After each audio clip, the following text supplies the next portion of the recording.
Periodista Digital continúa este ciclo de entrevistas a periodistas. Hoy contamos con doña Isabel Durán. Muchas gracias por venir. ¿Qué tal, Francisco? Gracias a ti por invitarme. La verdad es que la trayectoria que tiene usted como periodista es bastante ya dilatada en los años y aunque ahora la conocerán más por su etapa en televisión, también tuvo una etapa de periodista de investigación en libros y una etapa, según he podido leer en su blog, en prensa de papel. Sí, yo empecé, de hecho, en realidad empecé en televisión. En una agencia de noticias en televisión, fue mi primer trabajo. Era una agencia muy pequeñita cuando se crea la Forta, el año que se crea la Forta, que era pues lo que existe ahora, todas las televisiones autonómicas se empiezan a nacer, se empiezan a unir y hubo una agencia de televisión de noticias que abastecía de información porque no tenían todavía corresponsales, fíjate lo que eran las televisiones autonómicas, estaban empezando. Y entonces mi primer trabajo recién salida de la carrera fue haciendo reportajes de información de televisión. Luego ya pasé a la revista Tiempo como becaria y de becaria siempre me decía Pepe Oneto porque de todos los becarios que empezamos en aquella época, luego la única que me quedé fui yo, ya de redactora de Nacional. Me fui a Bruselas y en Bruselas fui para un fin de semana, un reportaje de la revista Tiempo, para hacer un reportaje sobre el eje de defensa de la Unión Europea, un embrión que se estaba haciendo.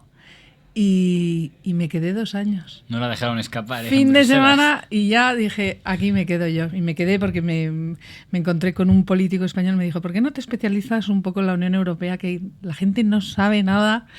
Y dije, bueno, pues la verdad que me parece interesante. Y me quedé ahí, hice un máster y luego ya estuve en la comisión, en la oficina del portavoz, trabajando. O sea que he rodado y ya me vine a España otra vez a la prensa de papel. Entonces, antes de estar en el ABC o en Diario 16, no sé cuál vino antes. Sí, antes es todo esto. Ah. Todo esto es mi background. Yo al principio quería ser diplomática. Y luego cuando ya me retiré la idea de la cabeza, porque en el fondo me parecía más aburrido que el periodismo,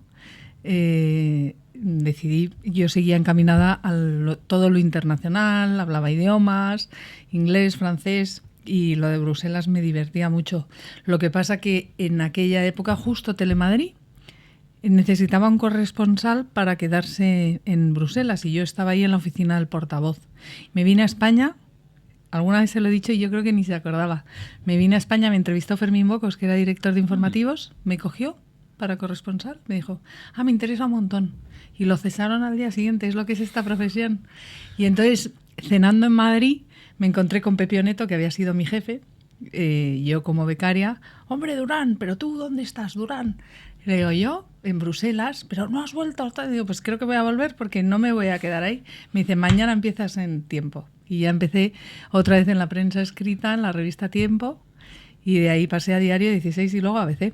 Esa es mi trayectoria. La verdad es que has vivido entonces lo que es la construcción de Europa, como la conocemos. Sí. Entonces, antes de continuar, no puedo evitar preguntarla. A mí de tú, por favor, no me hagas tan mayor. No, porque... es por respeto. Bueno, de tú. Preguntarte, ¿qué opinas sobre la fase en la que se encuentra Europa, ahora que hay tantas críticas de lo que nos mandan de Europa, lo que no nos mandan? No, yo creo que tenemos lo que nos merecemos, porque en la Unión Europea no se ha querido hacer la construcción europea completa.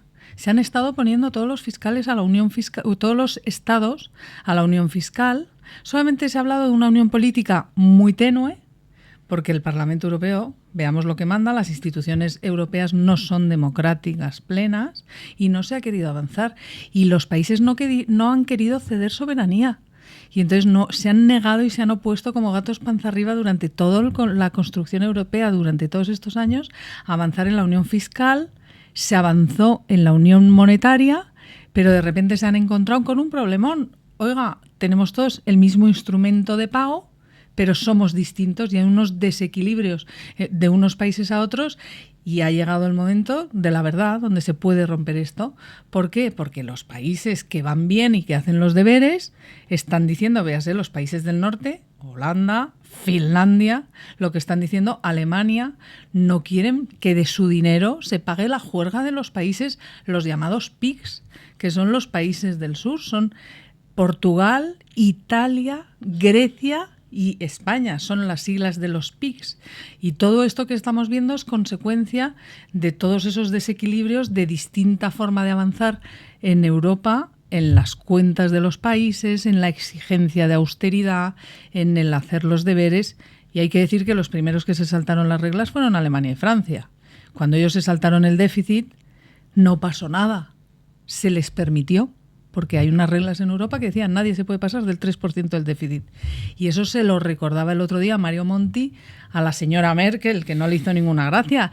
Pero de ese 3% pasado de Francia y Alemania, hemos llegado al disparate de Grecia, que es el que peor ha tenido el déficit, y después España.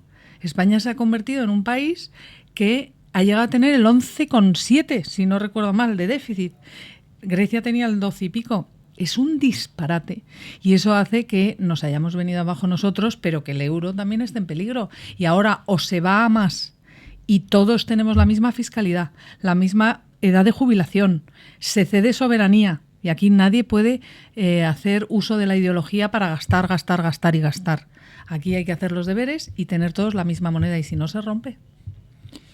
Pues no deja llamar la atención que, siendo una persona que se ha curtido mucho en Bruselas, decides dedicarte de repente al periodismo de investigación y colaboras en una serie de libros y eres coautora de una serie de libros que prácticamente todos ellos son auténticos bombazos en su momento. Sí. Quizá, por empezar a ir un poco en orden cronológico, el del saqueo de España fue, digamos, el que marcó un antes y un después. Estoy mirando en hemerotecas y prácticamente todo el mundo se hizo eco de aquel libro, que además tuviste que pasarte por los tribunales, porque creo que don Javier de la Rosa pues no le hizo demasiada gracia lo que contabais allí de él. Vamos a ver, porque yo aterrizo de Bruselas que no vendías un colín a la puerta del colegio ni un caramelo, vamos. Las noticias de Bruselas no interesaban a nadie. Y entonces yo llego de Bruselas y veo que me tengo que reciclar. Y lo que tiene verdadera chicha es la política nacional. Y yo empiezo ya de verdad en la revista Tiempo como redactora, como hemos empezado todos. Porque por muchos máster que hayas hecho fuera de España y hayas estado en la Comisión Europea, que aquí no importa a nadie, a mí me cogieron a trabajar en la Comisión Europea porque le dije al portavoz, que era un alemán con un fachón estupendo, uno de los señores, se llamaba Ellermann, de los que ha creado el derecho comunitario común. Y me cogieron porque yo le dije, mire, yo soy tal, española, periodista, tal, pero tengo un problema. Y me miró y me dijo, ¿cuál? Y le digo, que no tengo enchufe. Ahí todos eran enchufados de políticos del PP, del PSOE, de los de izquierdas, de derechas, de conservadores. Todos eran de todos los gobiernos, era gente enchufada. Y entonces me cogió, le debió hacer gracia. Y de ahí me vengo a España y lo que importaba era toda la política nacional. Y Pepe Oneto, que fue mi director, me empezó a mandar, pues eso, como te decía, como empezamos todos, a hacer sucesos, lo que no quería nadie de la redacción de Nacional, y empecé a hacer mucho parlamento.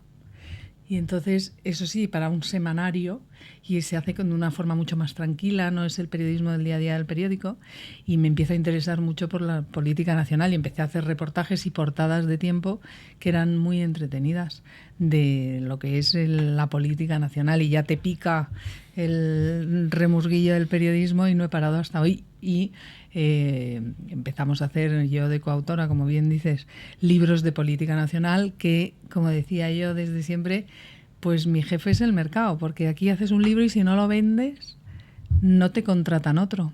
Y sin embargo yo he estado 10 años viviendo de los libros. Creo que somos muy pocos los periodistas españoles, nos retiramos prácticamente, no estábamos en ningún medio de comunicación porque nos permitían vivir los libros muy cómodamente del éxito. Cada libro sabíamos que era un éxito editorial, la editorial apostaba por nosotros, eran libros con mucha investigación propia, y entonces hemos vivido de los libros, de la política, porque el periodismo que hay ahora es un periodismo de micrófono, también antes. Y entonces si investigabas un poco más allá, sacabas muchas noticias. He visto que además en alguno de ellos, por ejemplo, cuando miraban en el ABC la cobertura del Pacto de Silencio, parece que en la presentación estaba ahí Ansón, Antonio Herrero, Martín Ferrano, o sea, era un evento periodístico. No, era portada, es que cada libro llevaba muchas portadas de periódicos detrás. Si nosotros hubiéramos estado en un periódico, hubiera sido una portada detrás de otra, ¿no? Pero fue, pues bueno, mira lo que es la vida. Este libro, Los secretos del poder, yo te voy al primero, se produce cuando Diario 16 pasa una crisis enorme y yo doy a luz a mi primer hijo, y en donde vamos a las mujeres de la prensa normalmente a tener los hijos, que es en la Concepción, me llega un ramo de rosas enorme y un telegrama de despido. Y mira, la gente tiene mucho miedo a irse a la calle, pues vas a la calle, trabajas, haces libros, vendes y eso es la vida. Pues hay que trabajar. Yo aprendí que en la vida tienes que trabajar sí o sí. Cuando te sales, luego volví a un periódico, a la ABC, pero quiero decir que si te vas de un sitio puedes aprender que no es para mal, que al revés, que cuando tienes que trabajar por tu cuenta, si aprendes y sabes sacarte las castañas del fuego y eres periodista y encuentras noticias, va a tener interés. Lo importante es que sean siempre rigurosas y que no cometas ningún fallo. O sea, el periodismo, la credibilidad es lo único que llevamos en la mochila. Y entonces no la puedes perder, no te puedes equivocar, no puedes hacer información errónea, nadie te puede vender una burra. A mí me han llegado papeles que estaban falsificados, registros de la propiedad, una trampa como un camión para meter a José Borrell un puro enorme. Y gracias a que no publicas absolutamente nada que no hayas contrastado, pues eso no lo sacas. Es un periodismo que te enseña mucho a que solo importa la verdad, la verdad, la verdad. Que no te cuelen algo y que nadie te puede contar nada. Y entonces tienes que comprobarlo todo. Y al cabo de los años, pues eso, es un periodismo, para mí es el periodismo por excelencia, pero es un periodismo tan caro que no se lo pueden permitir los medios de comunicación, claro.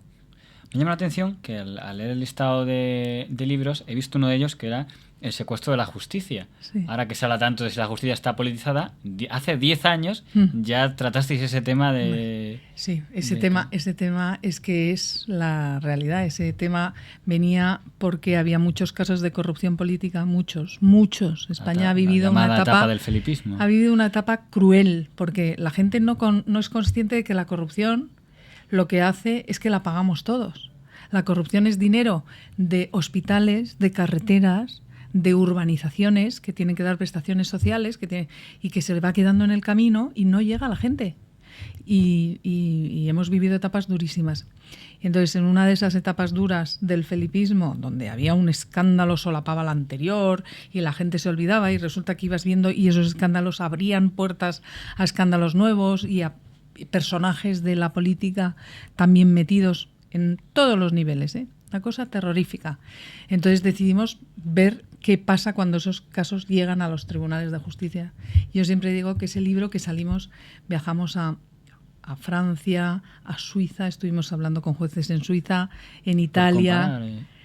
Para ver los casos de corrupción en Europa y cómo actuaban los jueces. Entonces se había creado un movimiento de varios jueces que se habían unido y fiscales que se llamó Manipulite, que eran manos limpias, que lo que pretendían era luchar contra la corrupción, porque Francia estaba hasta aquí de corrupción de la etapa Mitterrand, también la ha habido después con Chirac. En Italia fue el famoso, pues donde estallan todos los casos de corrupción uno detrás de otro y el juez Di Pietro da el salto y se va a la política. Todo esto era antes de que el juez Di Pietro se vaya a la política. Y entonces empezamos a hablar con jueces y comparábamos cómo en España actuaban unos jueces con otros y con relación lo comparábamos con jueces en Italia, en Francia. Y el poder político, las interferencias en la justicia son terribles. Yo siempre digo que si hubiéramos publicado lo que los jueces nos contaban sobre otros jueces, estaríamos en la cárcel. Se les llegaron confidencias de los jueces de aquel momento. Las cosas de los jueces, de algunos jueces, magistrados del Tribunal Supremo y de la Audiencia Nacional y de audiencias provinciales, lo que puede salir de esa boca contra compañeros suyos de carrera es inaudito. Si la gente lo supiera, entonces no lo puedes publicar. No puedes publicar. O sea, se hacen acusaciones gruesas. Y lo que pasa es que nosotros lo que hacíamos era investigar los casos de corrupción, cómo lo trataban los jueces, si habían tenido presiones políticas. El caso paradigmático fue Marino Barbero con Filesa y con todo el caso de corrupción del Partido Socialista institucionalizada. Pero ha habido otros casos tremendos, ¿no? O el juez Gómez de Liaño, cómo el poder entero le arrolló simplemente por decir que iba a investigar, por ponerse a investigar. A Polanco se le acusó de prevaricador por decir que se había empecinado en seguir investigando y se le apartó de la carrera. Porque es que había personas que no se les podía investigar. Es un país que hemos sufrido mucho. hace poco teníamos por aquí precisamente al juez Bacigalupo, que fue uno de los responsables de aquella sentencia, y compraba el caso con el de Garzón. Dice, fue exactamente lo mismo de Leaño y Garzón, y de hecho decía que son los mismos argumentos para condenar uno u otro. Si esa comparación le parece justa. Yo encuentro que no, que una cosa es Javier Gómez de Leaño, que está iniciando una instrucción y se oponen las partes y se opone el fiscal, pero él tenía unos argumentos jurídicos que no me parecen extrapolables a los del caso de Garzón. Los del caso de Garzón hay una ley por encima de cualquier argumento jurídico, que es una ley de amnistía. Hay un código penal que dice que para sentar a alguien en el banquillo, eso es de manual de colegio de abogado, vamos, de estudios de abogado, de carrera de derecho de primero, que para sentar a alguien en el banquillo tiene que estar muerto, o sea, tiene que estar vivo. Y Garzón abre una causa contra todos muertos y dice, ¿ha muerto Queipo de Llano? Oiga, usted me está tomando el pelo. ¿Ha muerto Francisco Franco? Pidiendo el acta de función. Sí. No me parece lo mismo investigar a Jesús Polanco, que yo no digo que hubiera hecho nada malo, No tengo ni idea. Lo que sí que sé es que no puede ser lo mismo sentar en el banquillo a Jesús Polanco, que entonces estaba vivo, que a Francisco Franco, que a todo el mundo, menos a Garzón, nos consta que había muerto. Entonces, no creo que sean equiparables los argumentos, pero absolutamente no. Y creo que lo ve un ciego. O sea, que decir eso es un argumento que me choca un montón por parte de un juez. Y otros temas que has tratado en varios libros es el tema del País Vasco, que es un tema que ahora parece que se está modificando, relajando, no me atrevo a decir finalizando, pero es diferente, pero que en la etapa en la que escribiste tanto el libro del señor Arzalluz como sobre todo el saqueo de Euskadi era otra atmósfera muy diferente. Sí. Bueno, yo creo que es de las cosas más difíciles y más bonitas periodísticamente, ¿no? Meterte en un sitio donde no hay libertad, porque en el País Vasco no hay libertad. Entonces el poder omnímodo era el Partido Nacionalista Vasco, controlaba todo y había mucho miedo a contar información, a dar datos que no fueran la versión oficial de todo. Muy pocos periodistas se atrevían, aparte del miedo al terrorismo en sí, que ya es el miedo superior y máximo. Y entonces tanto el libro de la biografía de Arzalluz no autorizada, bueno, le retiró de la carrera a Javier Arzalluz. Nuestro libro le sacó de la carrera política. Hizo que estaban las elecciones en marcha y Javier Arzalluz, que había sido siempre el presidente del Euskadi Buru Batzar, de la ejecutiva del PNV, siempre, y era el líder indiscutible. Bueno, había indiscutido no, pero indiscutible sí, era un líder muy magnético, tenía muchísima personalidad. Llevaba décadas, ¿no? Era, intocable. Bueno, pues esa biografía hizo que no se presentara a las elecciones y que le sustituyera Ibarretxe, que era un tipo gris, que nadie conocía, que estaba aprendiendo a hablar euskera mientras fue vicelendakari, que daba clases con su segunda de a bordo, si no recuerdo mal. Y ¿por qué fue? ¿Porque relataban cosas, verdades que en su biografía había borrado? Yo creo que antes de salir justo el libro a la calle pensó que íbamos a contar una cosa que nunca contamos. Y entonces, por si acaso, se retiró. Hay una historia por ahí muy turbia de Javier Arzalluz y él estaba convencido que teníamos todos los datos y que íbamos a contarla, pero nosotros éramos, porque ya no estamos juntos, Díaz Herrera y yo, periodistas que íbamos muy pegados al dato y no podíamos permitirnos dejar algo, aunque estuviera confirmada como estaba por varias fuentes. Era muy delicada una historia que él pensó que íbamos a sacar y no la sacamos. Y se retiró de la carrera política. Investigar las tramas, digamos, ya directamente de los terroristas, o sea, ya no del PNV, que es el control político, sino del otro sector, que las fuentes ahí tienen un cupo de riesgo que va más allá de perder el puesto de trabajo, como fue, porque por lo que tengo entendido, sacaban cosas de las escuelas o las juventudes de organizaciones estudiantiles que servían de cobertura al terrorismo. Es un mundo que era un entramado... Hicimos un libro que fue el manual contra ETA más importante que se ha escrito, ¿no? No porque lo diga yo, sino porque hicimos un trabajo que no había hecho nadie, ni siquiera los propios jueces, que fue ir a la Audiencia Nacional y investigar todos los casos que estaban abiertos de ETA e incluso cerrados y unir sumarios, cruzar datos, mucha información. Entonces, con la ayuda inestimable del fiscal Fungairiño, que no es que fuera una fuente, es que es la cabeza más privilegiada que yo he conocido y de una valentía absolutamente extraordinaria y tiene, como digo, una cabeza muy bien amueblada. Entonces descubrimos cosas que nunca se habían publicado. Por ejemplo, una cuestión absolutamente demoledora y muy llamativa es que en un sumario de extorsión de ETA, de cómo saqueaba a los empresarios vascos, había unos papeles que se llamaban los papeles de Socoa. Y los papeles de Socoa son unos papeles donde los etarras que extorsionaban hacían una lista y iban poniendo, fulanito, nos ha pagado tanto, nos debe tanto. Y iba hablando así de todos los, una lista enorme de la pobre gente a la que, muerta de miedo, iban, le amenazaban de muerte y les daban el dinero y salían a Francia, iban a pagarles o contactaban. Y luego en esa lista aparece fulanito de tal, varios. Y entonces el dinero que les debían pagar y una anotación que ponía ha cumplido con el PNV. Y les quitaban, les perdonaban la exigencia de la extorsión. Tras, seguías viendo la lista, menganito de cuál. Ha cumplido con el PNV. Cuando miramos esa lista y vimos lo que era, entonces, claro, se montó un revuelo cuando la publicamos, porque esa lista la publicamos en ese libro, y con lo que salía los datos de que ETA te quitaba la exigencia de pagarles el peaje si habías cumplido con el PNV, lo que significaba que alguien del PNV con contacto con ETA decía, quítale que ya nos ha pagado a nosotros. Esto políticamente, jurídicamente no tuvo validez, estaba en los papeles de Socoa que están en la Audiencia Nacional, por eso no pudieron querellarse contra nosotros, no pudieron sacar nada, pero políticamente era demoledor. Como ETA te exculpa de hacer pagos si has cumplido con el PNV. O sea, es que eso nunca respondió el PNV, nunca entró a ese trapo, jamás. Arzayus, que anunció querellas en el libro anterior, todo el PNV se cayó y se pasó página. Lo que pasa en este país, ¿no? Que se descubren cosas y no tienen, son tantas las, no sé, la revolución diaria de escándalos de corrupción que hemos pasado en esas otras épocas o ahora mismo que estamos viviendo todo un momento muy drástico de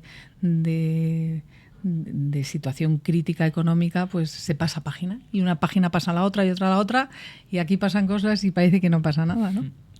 Pues hablemos un poco de tu regreso a la televisión, porque en los desayunos de Luis Mariñas, los principales tertulianos eran Carlos Dávila y tú. Sí. ¿Cómo eran aquellos desayunos? ¿Eran muy parecidos a los de ahora? ¿Era diferente? ¿Cómo eran? No, yo esos desayunos que íbamos, pues muchos periodistas, me acuerdo de Charo Zarzalejos, de Consuelo Sánchez Vicente, de, no sé, éramos un grupo de periodistas bastante grande, nada más llegar el Partido Socialista con Carmen Caffarel nos fumigó a todos. Entonces era un programa, Luis Mariñas era un gran periodista de televisión, tuvo un final triste, muy triste, pero y además era, pues como digo, un gran periodista, se manejaba en el medio fantásticamente y eran unos desayunos donde tú te venía siempre un invitado. Es un modelo muy parecido al de ahora, solo que creo que éramos tres tertulianos, cada mañana con un político. Y se hacía una entrevista y todos los días era así. Yo iba 2 veces a la semana hasta que me fumigó Carmen Caffarel en esa televisión que dicen que es de todos. Es de todos a veces, a veces. No sé si en ese momento también habría reacciones como ahora de cambia. Sé que ahora hay mucha indignación porque dicen que no debería al cambiar el gobierno cambiar los profesionales. En aquella época. Pero ¿y por qué no dijeron entonces nada? ¿Por qué les pareció natural que echaran a un montón de periodistas? Yo es que creo que no se debió echar antes y no se debe echar ahora. Se debe sumar. Pero esto de que antes echen y entonces todos son estupendamente profesionales y la libertad de expresión prima cuando expulsas a toda una gente de una gran plantilla de colaboradores y ahora no puedes hacer nada, tienes que mantener a los mismos, no puedes contratar a los nuevos porque entonces eres un facha. Cuidado. O sea, no, a mí no me cuentan películas de estas y no hay propietarios. Aquí lo que pasa es que hay gente que se cree propietaria de los medios y propietaria con carnés, reparten carnés de demócratas, cuando lo que en realidad son es gente que es sectaria y partidista y que vende muy bien lo que está haciendo, pero no es real. No es real, ellos se han callado y todos han aplaudido cuando se nos echó de televisión y de Radio Nacional a mucha gente. Y entonces, ¿dónde está la libertad de expresión? ¿Solo cuando les afecta a ellos? Entonces, ¿es un ataque a la libertad de expresión? Que otros salgamos y dejemos de tener micrófonos y cámaras, entonces ya eso ya no es un ataque a la libertad de expresión. Eso es que nos merecemos no tener trabajo, ¿no? Así lo miden algunos. ¿Y en qué momento llegas tú a ponerte al frente de un referente histórico en la radio, que es La Espuela, donde ha habido históricos profesionales? No me saldrá el nombre, me saldrá luego La Espuela. Alejo García. Maravilloso Alejo García. ¿Y en qué momento se te encomienda a ti la dirección de La Espuela? Pues mira, sencillamente lo que pasa en esta profesión, cuando uno se va y tú estás ahí, te toca a ti sustituir, y en este caso le toca, monta Intereconomía a la Gaceta y se va quien estaba ahí y entonces me quedo yo. Y como La Espuela además somos nosotros los que somos los propietarios de La Espuela, por así decirlo, pues Jaime González, que podía haber estado perfectamente en el lugar donde yo estaba, como Jaime González tiene unas labores de dirección de opinión en ABC y no podía asumirlo, me quedé yo dirigiendo y presentando La Espuela todas las noches desde entonces. Esto es lo que hay. Hubo un último libro que se me iba a mencionar, con Carlos Dávila precisamente, que era el de La Gran Revancha, donde pues se iniciaba la figura del Capitán Lozano y otras historias. La verdad es que llamaba la atención porque se había hablado mucho de si estaba o no condicionado el presidente del gobierno anterior o no por la figura de su pariente, aunque es verdad que hubo un incidente con una víctima del terrorismo que sí lo pareció dilucidar, ¿no? Cuando le dijo, fue a la madre Irene Villa la que le dijo María Jesús González, que entendía su dolor porque él también había sufrido con su abuelo. ¿Qué balance hace ahora que ya ha pasado un tiempo de Zapatero de esa parte? Yo creo que es un error tan monumental y tan verdaderamente histórico, ¿no? Él quiso reavivar la memoria histórica y equiparar a las víctimas de la guerra civil con las víctimas del terrorismo. Es un disparate, es que no se puede decir otra cosa, no tiene otro análisis. Y no se puede explicar a una madre que una mujer que ha perdido un brazo y que su hija ha perdido las piernas y que están vivas de milagro porque una bomba le reventó en el coche, no les pueden decir que entienden que nadie, me da igual que lo hiciera Zapatero, nadie puede decir que es igual que su abuelo que murió fusilado por los nacionales, por los que ganaron la guerra, pero también murieron fusilados por los que defendían la República, mucha gente. La guerra es un disparate atroz y hubo atrocidades en los dos bandos, pero tú no puedes equiparar una sociedad democrática donde hay unos energúmenos terroristas que deciden a quiénes matan, comparar eso con la muerte del abuelo de nadie. Entonces creo que es tener un error de concepto de base muy preocupante. Y a partir de ahí pues hemos visto un desarrollo de una política antiterrorista pactista con los terroristas que es una calamidad. Por mucho que digan que hoy hemos llegado al fin del terrorismo, no creo que se haya llegado al fin del terrorismo gracias a eso, sino que se llegó al fin del terrorismo, si es que estamos, de verdad, porque vemos pistoleros que detienen cada semana, si es que lo estamos, se llegó únicamente por el acoso policial, judicial y político e institucional que hubo en España, durísimo. Y con la ley de partidos que ahora el Tribunal Constitucional prácticamente le ha metido un revolcón que la ha dejado fuera de juego, pero eso ha sido lo importante. Ahora ver a los que estaban defendiendo todo ese entramado al frente de las instituciones, pues se te cae el alma a los pies. Es lo que hay. Si algo te caracteriza es que no tienes ningún problema en mojarte en los temas que más te marcan etiquetas, bueno, temas como el aborto, temas de los que, digamos, una gran parte dice, mejor no opino de este lado porque en cuanto opinas ya no tiras de la etiqueta. Y tú en el caso del aborto, por ejemplo, recuerdo que en alguna ocasión cazaste algún manifiesto en algún acto multitudinario. ¿Nadie te recomienda alguna vez, mejor estos temas no entres, que son los que más crispan a la gente? Tal? Claro, lo que pasa que en la vida hay que elegir, ¿no? Puedes ser una pastelera impresionante y renunciar a tus principios. Yo creo que es lo bonito, además de legítimo, lo bonito es ir con la verdad por delante y defendiendo lo que crees. Y yo intento defender cosas que pues son buenas en sí, ¿no? Creo que el derecho a la vida es algo que no puede ofender a nadie, no puede crispar, no debería, en principio. Lo que pasa es que vivimos en una sociedad donde todo se le da la vuelta. Pero es que yo a alguien que esté en contra de la pena de muerte nunca diría que crispa. Yo estoy en contra del aborto porque estoy a favor de la vida. Si alguien dice que yo crispo, creo que quien tiene un problema de concepción es quien encuentra que eso es crispar. Yo creo que una mujer se queda embarazada y tiene en su seno un ser que tiene derecho a la vida al margen de que la mujer quiera o no.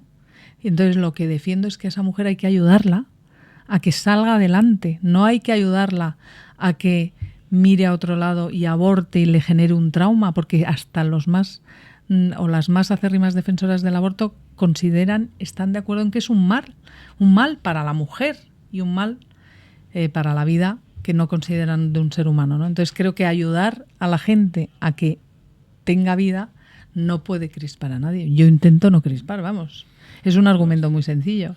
Pues hablando del verbo crispar, el último tema que quería tratar contigo es el de las tertulias, donde no te escapará que es una de las referentes en este momento.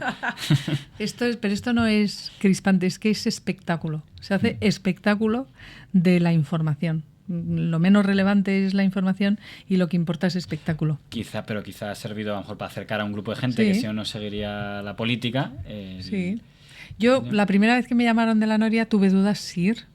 Tuve muchas dudas de si ir o no ir, la verdad. Y me lo pensé mucho.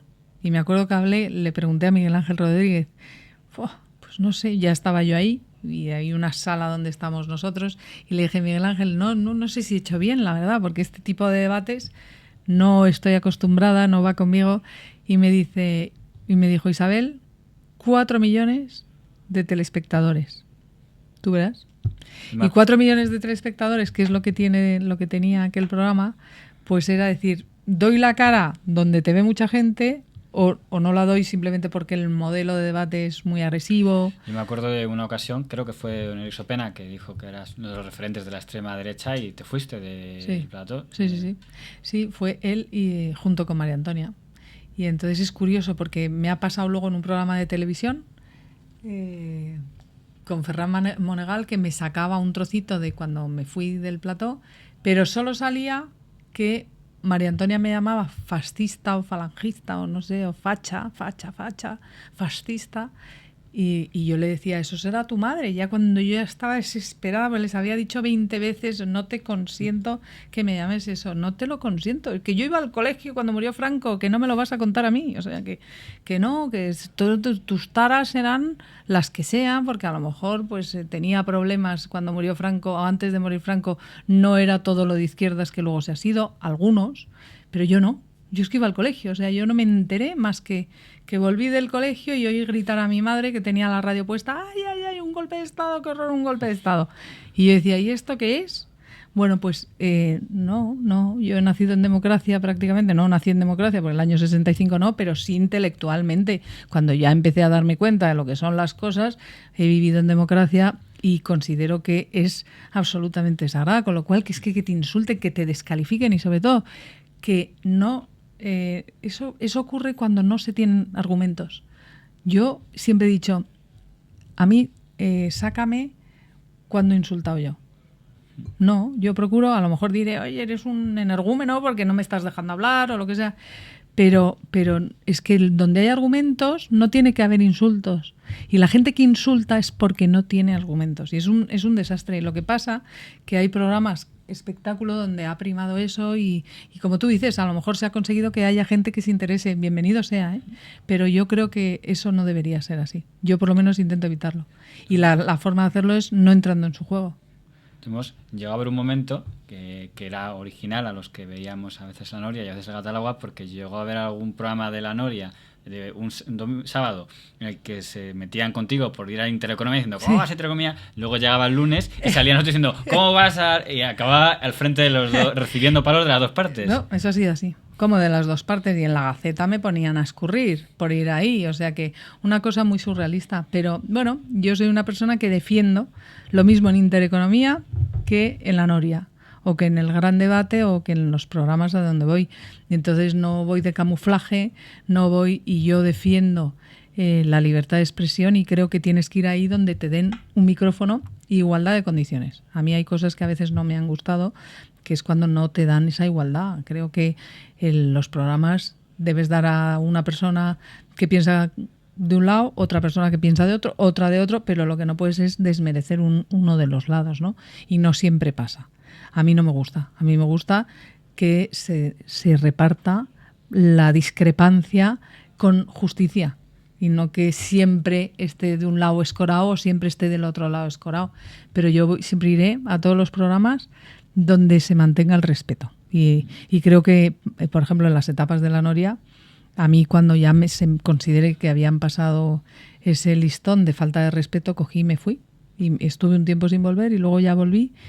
Y bueno, creo que poco a poco te lo ganas también el respeto. Me llama la atención de que cuando, digamos, hay un mayor linchamiento contra el programa de La Noria, por otras historias que no viene a cuento ahora, no había prácticamente ningún tertuliano de La Noria, mira que habían sido muchos, incluso políticos, que dijeran nada a favor del programa, salvo, creo que tú, y me parece que Melchor Miralles, que fueron los dos únicos a los que escuché decir, oye, que siempre se ve la libertad por opinar, porque el del resto... No, y María Antonia también. María Antonia también. Sí, sí. Lo que pasa es que eso es la vida misma. O sea, la gente al final es muy comodona y es mejor no mojarse. ¿Tiene problemas? Bueno, tiene problemas en el al lado mientras no me toque a mí.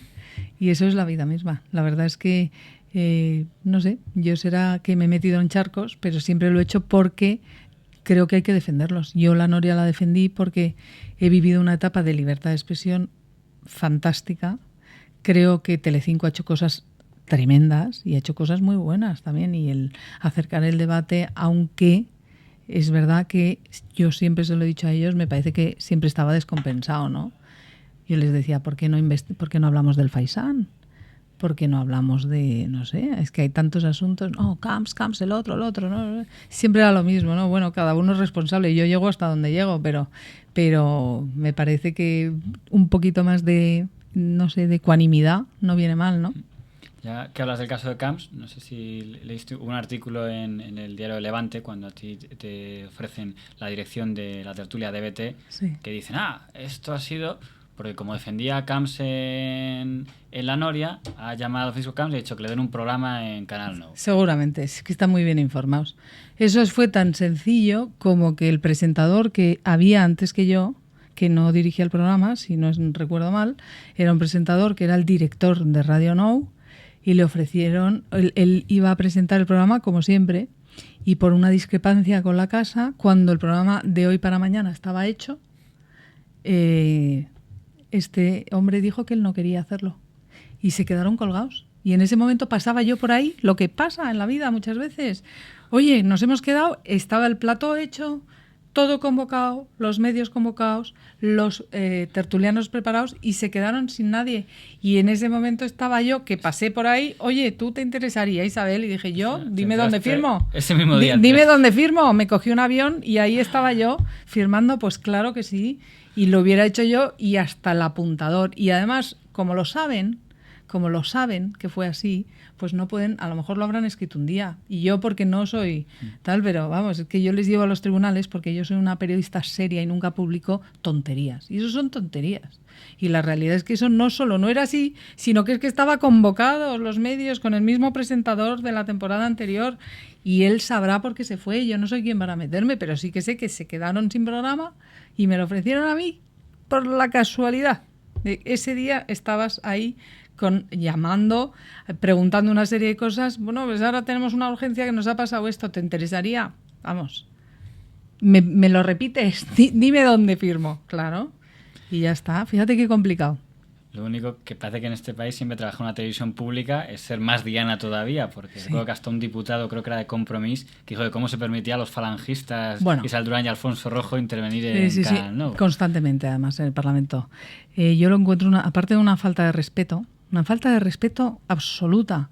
Yo he echado de menos que ningún político salga en defensa, pero político de izquierdas y de derechas, porque si eso mismo llegan a hacer sobre un periodista de Televisión Española o de Canal Sur, si un político del Partido Popular le descalifica como se nos ha descalificado a nosotros, a Alfonso, a mí, por parte de políticos de izquierda, bueno, si hubiera montado la Mundial, las propias asociaciones de la prensa hubieran respondido diciendo que es un ataque absoluto a la independencia y a la libertad de expresión, a la independencia de los periodistas y a la libertad de expresión. Pero ahí silencio, todo vale. Si viene un señor de Compromís o de la Esquerra que sea a decir que tú tal, te tienes que callar. Y yo pensé llevarle a los tribunales, pero como son algunos tan valientes, lo repiten siempre en los parlamentos. Y entonces tienen ese aforamiento que les protege, claro, donde pueden decir las cosas. Y lo peor de todo no es eso, es que a lo mejor incluso vas a la justicia y te dicen, no, pero si eso no afecta a tu honorabilidad, que sería ya el colmo de los colmos, ¿no? Con lo cual lo dejas pasar. Pero es una pena, ¿no? Porque creo que hay dos formas de medir, dos varas de medir, que hacen muy difícil el periodismo. El periodismo siempre es de un lado. Cuando se remueve a un periodista de un lado es un ataque a la libertad de expresión, y sin embargo cuando se le ataca incluso en el Parlamento y no se puede defender el periodista, entonces se lo merece. Es una cosa muy triste, muy triste. Pues ya para terminar, te quería preguntarte un poco cómo ves la profesión actualmente, porque realmente ahora ya no aparecen casi libros de investigación. El señor Alecho decía que es que ya parece que ya no interesan los libros de investigación, pero también parece que la sociedad, la etapa que vino después, también está ahora en periodo de cambio, ¿no? La crisis está afectando a muchos medios, en Canal Nuevo ahora mismo parece que están bastante mal. ¿Qué impresión tienes tú de la situación del periodismo en este momento? Hombre, yo creo que el periodismo está viviendo una crisis de caballo, una crisis que no conocíamos y que no conocemos tampoco hasta dónde va a llegar, porque la caída en publicidad ha sido brutal, es descomunal, y el batacazo de periodistas era inimaginable hace solo 2 años. O sea, están saliendo profesionales muy buenos de los medios de comunicación, profesionales muy preparados, que se están quedando con el cielo y la tierra, con colaboraciones en una precariedad absoluta, y no quiero contar los nuevos que salen de la facultad, porque se van todos, es que no tienen espacio para colocarse, ¿no?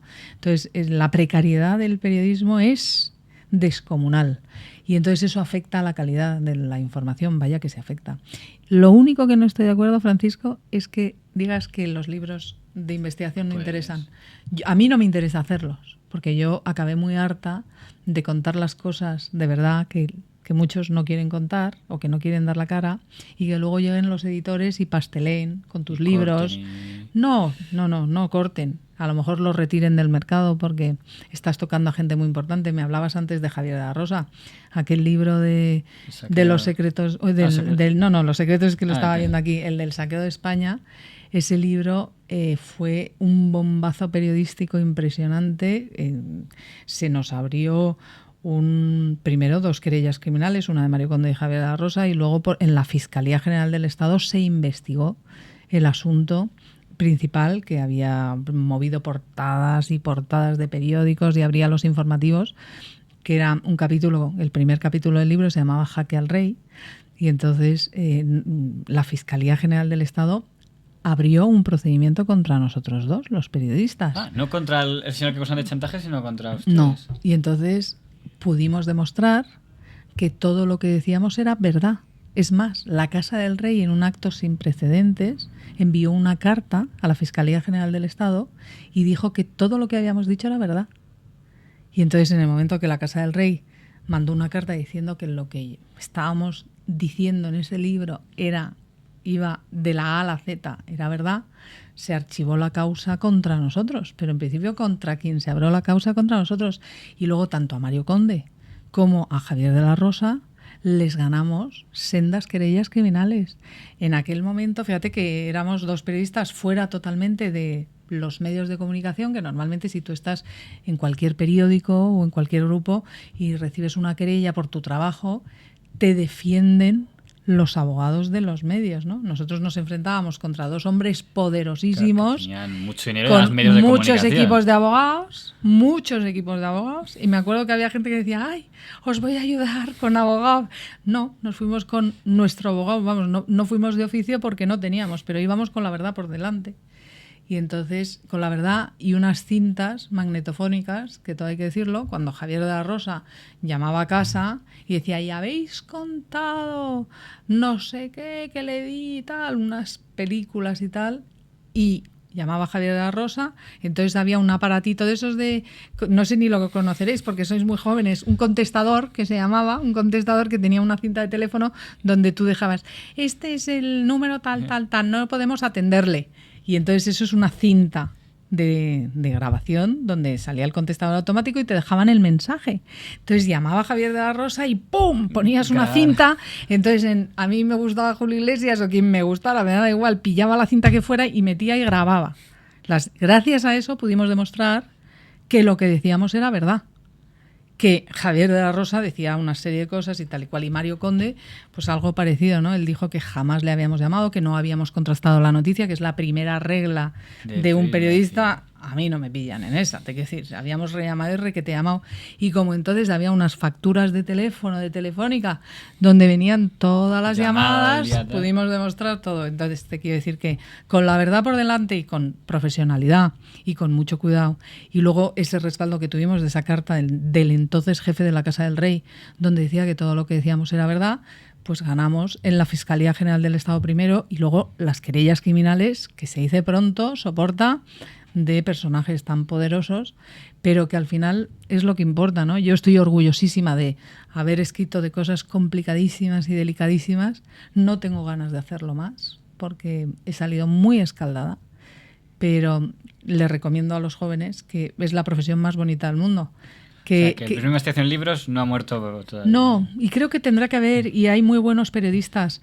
Lo que pasa que es remover cosas siempre muy profundas, los intereses económicos. Ahora hay muchos libros que se podían hacer sobre las preferentes, banqueros, gente que ha ido de banquero y no lo es, que se lo han llevado crudo, porque lo que es horroroso de todo esto que está pasando es que los ciudadanos estamos sufriendo una crisis que habremos tenido culpa en parte por hipotecarnos y endeudarnos más, pero no la hemos causado principalmente nosotros y nos están dando por todos lados. Creo que hay muchos libros que se pueden hacer y que pueden ser muy interesantes. Se necesita periodistas que sean independientes, que lleguen hasta el final y que no les asuste llegar hasta el final. Yo ni me asusta, ni he dejado de ser independiente, ni nada de nada. Lo que tengo es, en estos momentos, la urgencia vital de sacar adelante a mi familia, a mis hijos, mi hipoteca, y no puedo permitirme 2 años de investigación dedicada a un solo libro, por mucho que se gane mucho dinero, porque si vendes libros ganas dinero. Pero yo tengo el día a día mucho más premioso, que también es muy bonito, porque el periodismo de opinión, cuando te documentas y cuando hablas con gente, es un periodismo muy bonito, mucho más gratificante que los libros, y lo disfruto muchísimo, son etapas. Pero creo que yo invito a los periodistas jóvenes que tienen unas posibilidades ahora fuera de los medios, que no se asusten, pero si son buenos periodistas y quieren llegar hasta el final, tienen temas, vamos, para aburrir. Pues ahí queda la invitación. Yo por mi parte te agradezco este rato en Periodista Digital y veremos a ver qué depara el futuro a esta profesión. Y encantada de estar con vosotros. Fíjate, tantos años escribiendo aquí, colaborando, y nunca habíamos hecho esto, así que encantada. Suerte a todos, ¿eh? Igualmente.